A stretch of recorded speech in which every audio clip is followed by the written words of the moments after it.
news from the High Court is that Prince Harry has succeeded in his case, along with three others, in his case against Mirror Group newspapers. Evan Harris is a former director of the Hacked Off campaign, which has been one of the driving forces behind the attempts to rein in some of the worst criminal excesses of British newspapers, and has indeed been in court this morning. And Dr. Harris joins us now. It's hard to know where to start, Evan. So it is indeed. I suppose judgment several hundred pages. Yes. So are you telling me you haven't read it yet?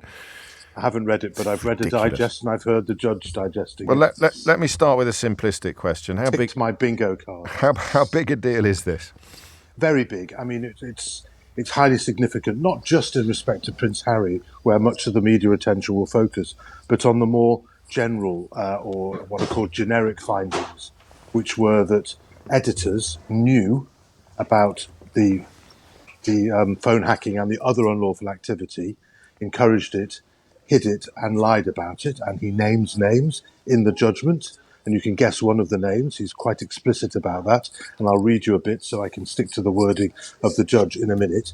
He also found that the board knew, or at least the chief executive, Sly Bailey, and the head of legal and the company secretary, Paul Vickers, knew about this in the latter case from 2003 and in the former case from 2006, and didn't do anything about it, didn't stop it, and therefore gave evidence to the Leveson inquiry that was not true. I mean, I'm putting it politely. Yes. And in addition, Prince Harry was awarded aggravated damages for the fact that this could have been stopped and they were concealing it. So that's highly significant. Some of the wording, for example, around Piers Morgan is this. The judge said, I found Mr. Scobie, that's Omid Scobie, who, separate from writing his book, was a witness who said that he saw and heard Piers Morgan talk about phone hacking on the 3am desk when he was doing work experience there. Says, I found Mr. Scobie to be a straightforward and reliable witness and accept what he said about Mr. Morgan's involvement in the Kylie Minogue/Gooding story. No evidence was called by Mirror Group to contradict it. And later he said, the inference is an obvious one. Ms. Cantor, that's Ulrika's agent's phone, and the phones of her associates were hacked, and the obviously confidential and sensitive information obtained was passed to Mr. Morgan. This is about Sven Göran Eriksson, as you know, who must have known how it had been obtained and made use of it. Now, there's other references as well. This is what the judge has written. That's right. That's verbatim from the judgment, and that's the judge saying that he has proven that Piers Morgan knew about this activity and used it. And that is a flat contradiction of A, what he always says when attacking the people who are often people who are suing his old newspaper and criticising him, and in contradiction to what he said at the Leveson inquiry, which, remember, was evidence given on oath. This is the offence that Andy Coulson went to jail for. Well, Andy Coulson went to jail for phone hacking. What is alleged against Piers Morgan and others is not just that, but effectively the perversion of the course of justice, what Americans call obstruction of justice. Because if you because don't tell the Leveson truth under oath, was a judge-led inquiry. Yes, there's a perjury type offence in the Inquiries Act, but also the police were not told the truth because there was a police investigation into the Mirror, which decided to take no action. So altogether, there's a clear evidence, and Prince Harry, in his statement read by his barrister outside court, said that he expects the authorities to now do their job and investigate these individuals. And the judge made it clear that, Piers Morgan could have come to court, and he either didn't want to, or Mirror Group didn't feel they could put him on the stand to give truthful evidence. And therefore, there's no getting away from this. He can bluff and bluster all he likes. There is a judicial finding against him that is extremely serious. Again, hard to know where to start unpicking this, but what were the Mirror Group hoping would happen? I know they were hoping that they wouldn't be on the hook in the way that they are, but what did their defence sound like? Because most people are going to be catching up with the detail of this case from the judgment as it's been handed down. And from what you've shared with us and what we've covered already, it looked like an open and shut case. So what was the Mirror Group defence in court? Well, there were many issues at stake, and there Yes. was a crumb of comfort for them in some of the judgments, which I'll deal with. First, on Prince Harry, their position was zero of the 140 articles that he alleges were obtained unlawfully, of which a sample of 33 were considered by the judge. Zero were the result of this activity, and the judge found that 15 were prove of the 33, which you can scale up to 60 of the 140. That's a lot of articles were found to be a result of this, and awarded him just for the 33, that fraction of the 140, £160,000 in damages. Now, Mirror thought that they would, presumably, they thought that they could show that there was no hacking. They might have thought that they would get away with not being found that their senior executives and legal department knew about this, and they lost on that. But part of their aim, I think it's fair to say, was to say that these cases are too late, that the 6-year limit from when you find out about it to bringing it. And two of the claims fell into that 6-year delay, and the judge did dismiss those two claims. Now, I don't know whether that will be appealed. It's certainly a controversial ruling. But they can say, look, a lot of people should have known by 2015, when the first trial took place, that this was happening, and therefore there should be no more cases brought. Now, that's the crumb of comfort that they can take, but it's come at a huge price for their corporate governance judgment of their predecessor company, and at a huge cost in terms of widespread findings of illegality, including, by the way, the judge was explicit. I find that hacking and other illegal activity carried on up to at least 2011, even during the Leveson inquiry. Did that surprise you? That did surprise me. Yeah, me too. I've seen the evidence, so I'm not surprised. But I was pleased to see that the judge got that. Yes.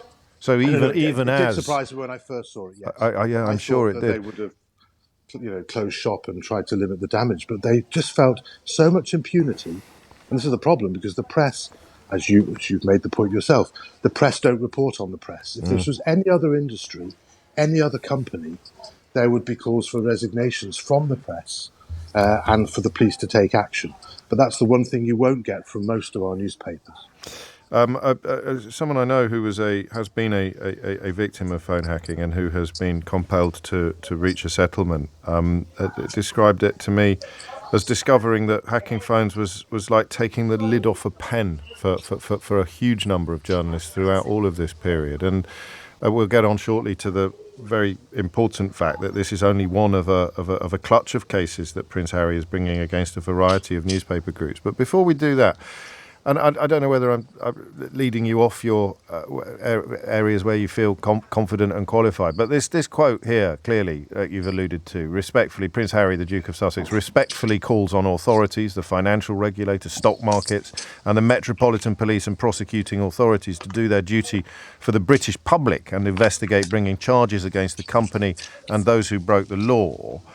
Can you, on a very personal perspective, can you conceive of circumstances in which they wouldn't do that? I can conceive of, because we've seen it before. We saw it in 2006 when Clive Goodman and Glenn Mulcair were arrested, and they said it was one rogue reporter and just some royal stuff. Yet at the same time, there were people like Elle Macpherson and Gordon Taylor of PFA, who were definitely not royal, whatever you may think of them, whose cases were in that case. And then we saw in 2011, after that they gave up prosecuting the Mirror and didn't get to the bottom in respect of Mr. Murdoch's company of what we allege is widespread concealment and cover-up by, again, making the same false statements on oath and also destroying evidence. So yes, there is a history of this, and of course you've got politicians, many of whom are craven, either because they're fearful of bad coverage, or because they think wrongly that they can curry favour. Because the one thing I admire about some of our press is that They won't do Yes. the bidding of politicians, even if they say they will. They're like scorpions; they will eventually sting you as they carry you across the pond.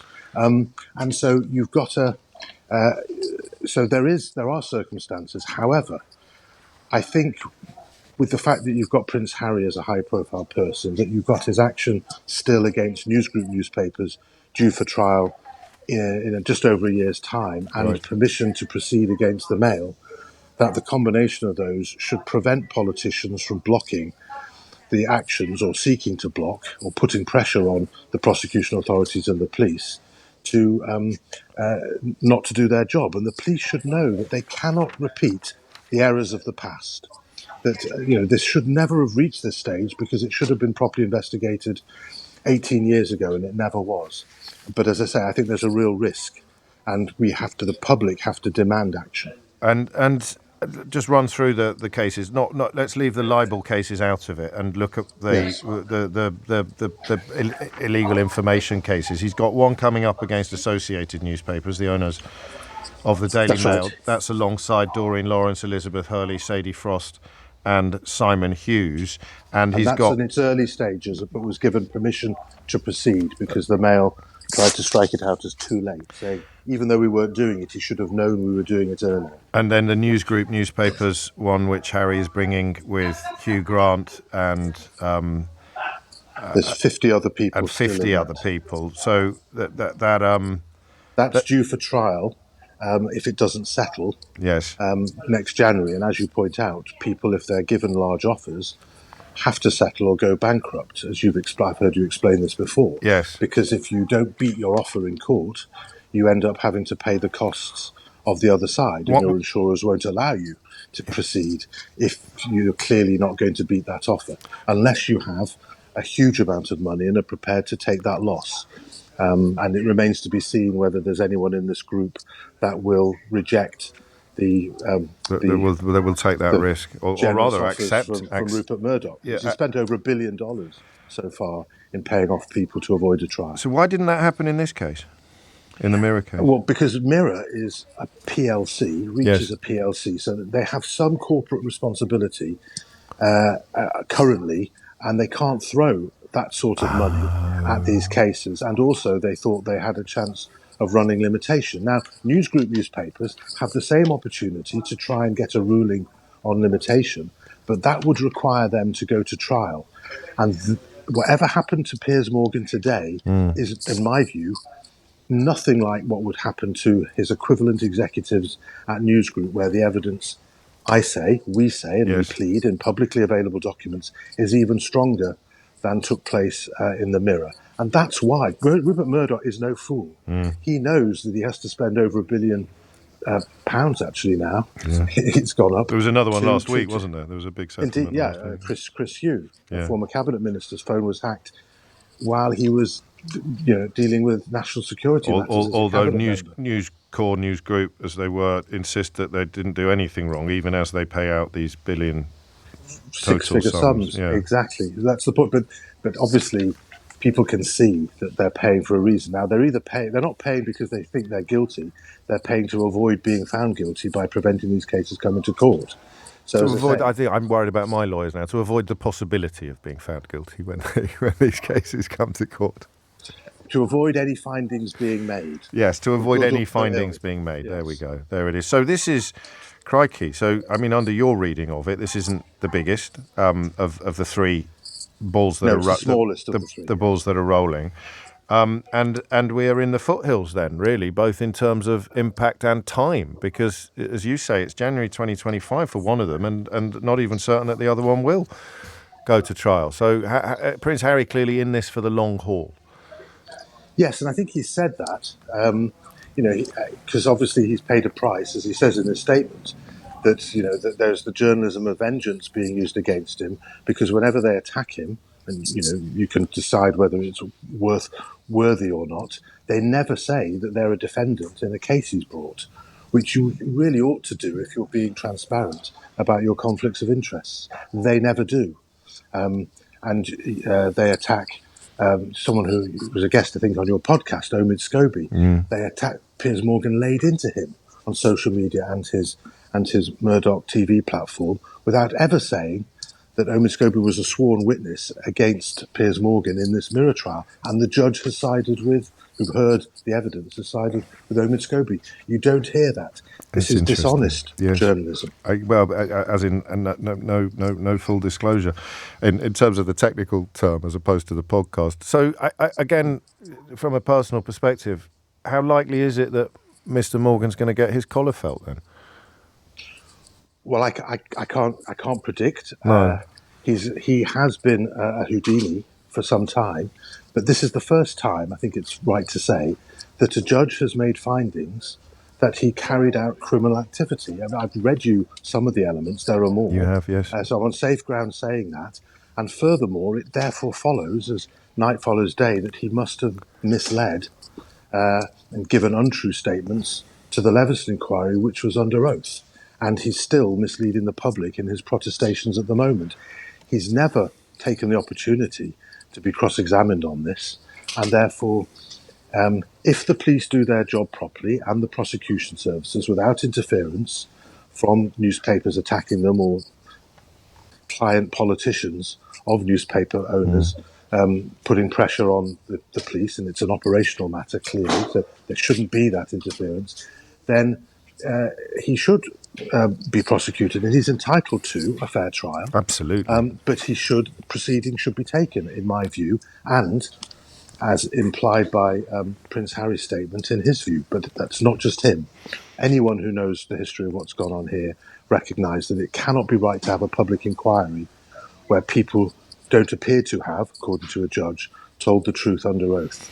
Because where do we go? What's the point of judge-led inquiries or public inquiries if they don't and are found not to have done so and don't it's caustic to the rule of law. Yes, it is. It's caustic to our politics, and it's caustic to transparency in public discourse. It's 10 to 12. Have we covered everything you feel we should have covered at this point, Evan? No, but I think we've covered enough for most listeners. Thank you. Well, we may catch up with you later or next week. Dr. Evan Harris, former director of the Hacked Off campaign, which has been providing assistance and support to many, if not all, of the claimants in all of these cases.